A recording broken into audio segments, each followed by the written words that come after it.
Hello friends, एक बार फिर स्वागत है आपका हमारे YouTube channel GS exam solution में। दोस्तों, आज के इस वीडियो में हम स्टैटिक जीके के क्वेश्चन को कवर करेंगे। जैसा कि आप लोग जानते हैं, डेली 8 बजे रात में आपको स्टैटिक जीके की क्लास दी जाती है। तो जो भी मेरे मित्र परीक्षा की तैयारी कर रहे हैं किसी भी गवर्नमेंट एग्जाम की, उनके लिए यह जो वीडियो है बहुत ही इंपॉर्टेंट है। किसी भी एग्जाम की तैयारी कर रहे हैं, SSC MTS CGL UPP EPFO CRPF CUT UPP8 UPPCS ROARO BPSC MPPSC UP plus video railway UPPCL video UPSC UPSI, ठीक है, या अन्य किसी भी एग्ज़ाम की तैयारी कर रहे हैं तो इसके लिए यह जो वीडियो है आपके लिए इम्पोर्टेंट होगी। तो चैनल के साथ बने रहिएगा और चलिए आज के प्रश्नों को सॉल्व करेंगे। तो पहला क्वेश्चन है आपके सामने कि कौन सा हड़प्पीय नगर 3 भागों में विभक्त था। ठीक है, तो हड़प्पा कालीन स्थल जो कौन है जो आपके 3 भागों में विभक्त था। ठीक है, एक देखिए, एक सबसे ऊंचाई पे, एक उससे निम्न और एक उससे निम्न। ठीक है, तो सबसे ऊंचे पे राजाओं का रहता था, यहाँ पे उससे कुलीन वर्ग के लोग रहते थे और निम्न वर्ग के लोग रहते थे। ठीक है, तो ऐसे करके था। तो कौन सा हड़प्पीय नगर 3 भागों में विभक्त था, तो आपका था धौलावीरा। ठीक है, कौन था? धौलावीरा। तो विकल्प में आपका जो ये होगा इसका सही उत्तर हो जाएगा कि कौन सा हड़प्पीय नगर 3 भागों में विभक्त था, तो वो था आपका धौलावीरा। ठीक है, अब दूसरे नंबर का क्वेश्चन देखिए कि सिंधु सभ्यता में घोड़े की अस्थियों का अवशेष कहाँ पर मिला था। तो सिंधु सभ्यता की यहाँ पे अगर जो बात करेंगे तो सिंधु सभ्यता में जो घोड़े की अस्थियाँ मिली हैं वो आपकी मिली हैं सुरकोटदा में। कहाँ पे? सुरकोटदा, सुरकोटदा।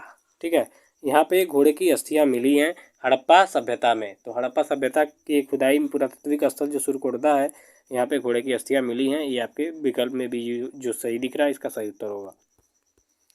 तीसरे नंबर का क्वेश्चन है कि ऋग्वेद के किस मंडल में कृषि से संबंधित प्रक्रिया का उल्लेख मिलता है।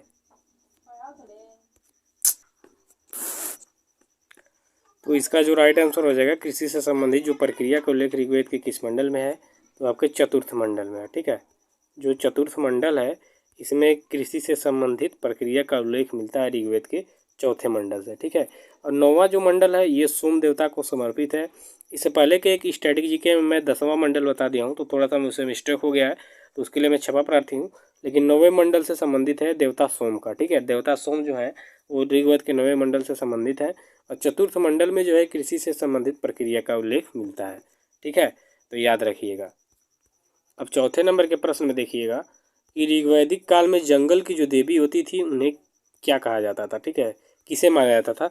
तो देखिए, जंगल की जो देवी थी ऋग्वैदिक काल में, वो अरण्यानी देवी थी। ठीक है, जो अरण्यानी, अरण्य जो होता है जंगल का पर्यायवाची होता है, और अरण्यानी अर्थात जंगल की देवी। ठीक है, तो याद रखिएगा कि ऋग्वैदिक काल में जो जंगल की देवी थी उन्हें अरण्यानी कहा जाता था। ठीक है, तो विकल्प जो आपका डी यहाँ पे दिख रहा है मित्रों, इसका सही उत्तर हो जाएगा। अब 5 नंबर के क्वेश्चन में देखिए, हर्यक वंश का जो संस्थापक था कौन था। अब यहाँ वंशों से संबंधित क्वेश्चन है और बहुत ही इंपॉर्टेंट है। तो हर्यक वंश का जो संस्थापक था वो आपका बिंबिसार था। ठीक है, बिंबिसार। और जो हर्यक वंश था इसमें जितने भी शासक हुए सब अपने पिता को मार के बने। ठीक है, जैसे ही उनके लड़के बड़े हो जाते थे, राजगद्दी संभालने के लिए अपने पिता की हत्या कर देते थे और गद्दी पे बैठ जाते थे। ठीक है, तो पितृहत्यात्मक ये चीज़ है हर्यक वंश वाला, इसमें अपने पिताओं को मार के और गद्दी पे बैठते थे जो भी राजा हुए हर्यक वंश में। अब 6वें नंबर के क्वेश्चन को देखिए कि चंपा किस महाजनपद की राजधानी थी। अब देखिए, इंपॉर्टेंट क्वेश्चन है, आपको ज्ञातव्य हो कि महाजनपद जो थे वो 16 थे। ठीक है, महाजनपदों की संख्या कितनी थी भारत में? 16। उसी में से एक चंपा जो है, ठीक है, वो एक महाजनपद की राजधानी थी।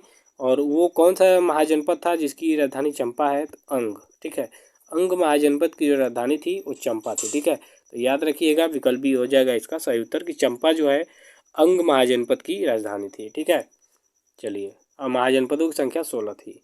अगला है कि निम्नलिखित में से किसने पॉलिटिक्स इन इंडिया पुस्तक लिखी है। देखिए, एक पुस्तक से संबंधित ये क्वेश्चन है। तो पॉलिटिक्स इन इंडिया, इसके जो रचयिता है रजनी कोठारी है। ठीक है, रजनी कोठारी। विकल्प में जो आपका सी दिख रहा है विकल्प, ये सही उत्तर हो जाएगा कि पॉलिटिक्स इन इंडिया पुस्तक जो है रजनी कोठारी ने लिखा हुआ है। तो विकल्प सी इसका सही उत्तर हो जाएगा। 8 नंबर के क्वेश्चन में है कि नेटिव मैरिज एक्ट किस वर्ष पारित किया गया था।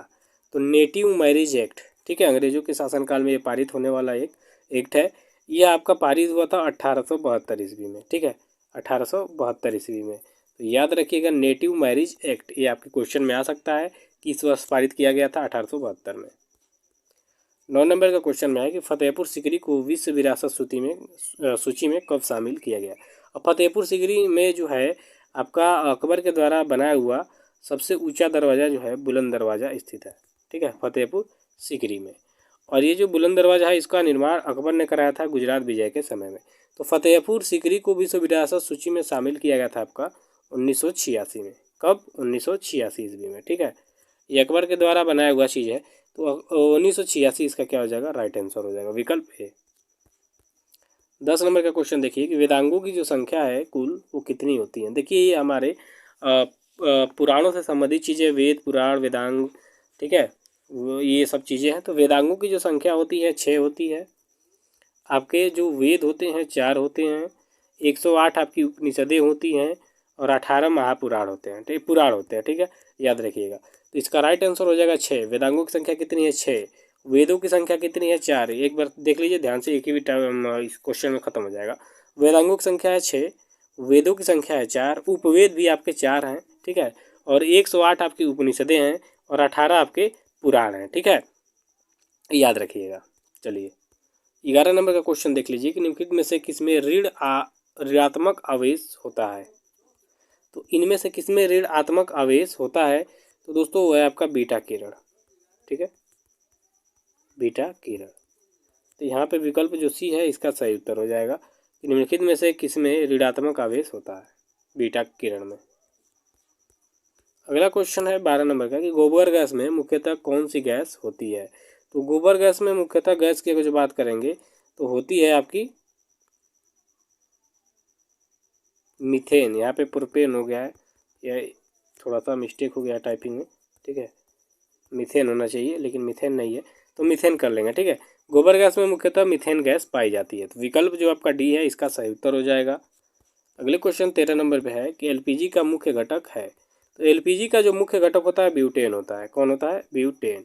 तो इसका जो सही उत्तर हो जाएगा विकल्प आपका ये हो जाएगा, ब्यूटेन, कि एलपीजी का मुख्य घटक आपका ब्यूटेन होता है। अब 14 नंबर के क्वेश्चन में है कि सबसे भारी धातु कौन है? ये देखिए बहुत इंपॉर्टेंट क्वेश्चन है, ये आपके कई बार एग्जाम में पूछा हुआ क्वेश्चन है। तो सबसे भारी धातु जो है कौन सी है? ओस्मियम जो है ये सबसे भारी धातु है, ठीक है, ओस्मियम, याद रखिएगा। ओस्मियम जो है आपका विकल्प बी जो दिख रहा है इसका सही उत्तर हो जाएगा कि सबसे भारी जो धातु है ओस्मियम है। कौन है? ओस्मियम, ठीक है, तो विकल्प आपका बी इसका राइट आंसर हो जाएगा। ये बहुत इंपॉर्टेंट है, इसको आप ध्यान दीजिएगा। अब 15 नंबर का क्वेश्चन देख लीजिए कि सबसे हल्की धातु जो है कौन है? तो सबसे हल्की धातु जो है लिथियम है, ठीक। सबसे भारी जो था वो आपका ऑस्मियम था और यहाँ आपका लिथियम है सबसे हल्की धातु में। तो विकल्प जो आपका सी है इसका सही उत्तर हो जाएगा कि सबसे हल्की जो धातु है आपकी लिथियम है। कौन है? लिथियम। तो विकल्प जो आपका सी है इसका सही उत्तर हो जाएगा। अब 16 नंबर के क्वेश्चन को देखिए कि सबसे हल्का तत्व कौन सा है? ये देखिए सभी इंपॉर्टेंट क्वेश्चन है, ठीक है, तो इसको बहुत ही ध्यान से देखेंगे आप लोग। तो सबसे हल्का जो तत्व है ये है आपका हाइड्रोजन। क्या है? हाइड्रोजन, ठीक है, ये सबसे हल्का तत्व है, ठीक है। अब गैस भी कह सकते हैं, हाइड्रोजन एक गैस है और हाइड्रोजन जो है सूर्य में सबसे ज़्यादा पाया जाता है, ठीक है। सूर्य जो है शुरू में सर्वाधिक गैस, अगर जो पूछेगी सूर्य में सर्वाधिक गैस किसका होता है तो आपका हाइड्रोजन होता है, ठीक है। सर्वाधिक मात्रा में हाइड्रोजन पाया जाता है आपके सूर्य के नाभिक में, केंद्र में, ठीक है। तो याद रखिएगा हाइड्रोजन इसका राइट आंसर हो जाएगा। 17 नंबर के क्वेश्चन में कि प्लास्टर ऑफ पेरिस का रासायनिक नाम क्या है? तो प्लास्टर ऑफ पेरिस ये क्वेश्चन बड़ा पूछता है भाई। तो प्लास्टर ऑफ पेरिस का जो रासायनिक नाम है वो कैल्शियम सल्फेट हाइड्रेट है, ठीक है। क्या है? कैल्शियम सल्फेट, ठीक है, कैल्शियम सल्फेट हाइड्रेट, हाइड्रेट, ये आपके प्लास्टर ऑफ पेरिस का रासायनिक नाम है। तो विकल्प जो आपका ये होगा इसका सही उत्तर हो जाएगा। अब नेक्स्ट क्वेश्चन देखेंगे तो आपका 18 नंबर के क्वेश्चन में है कि गोल्फ के प्रसिद्ध खिलाड़ी टाइगर वुड्स का संबंध किस देश से है? तो देखिए गोल्फ के बहुत ही फेमस ये खिलाड़ी हैं टाइगर वुड्स और इनका संबंध है आपके अमेरिका देश से, यूएसए या अमेरिका, ठीक है। कहीं कहीं यूएसए दिया रहता है, यूएसए, तो ये भी अमेरिका है, ये भी, ठीक है, यूनाइटेड स्टेट ऑफ अमेरिका, ये डायरेक्ट अमेरिका लिख रहा है, ठीक है, तो कन्फ्यूजन नहीं होंगे। 19 नंबर का क्वेश्चन देख लेंगे कि दीपा कर्माकर किस खेल से संबंधित है? दीपा कर्माकर जो हैं ये जिम्नास्टिक से संबंधित हैं, ठीक है, इनका जो प्रिय खेल है जिम्नास्टिक है, जिम्नास्टिक, ठीक है। जिम्नास्टिक जो है इससे दीपा कर्माकर जी संबंध रखती हैं। इन्होंने कई सारे पदक भी जीते हैं इंटरनेशनल लेवल पे भी, तो याद रखिएगा।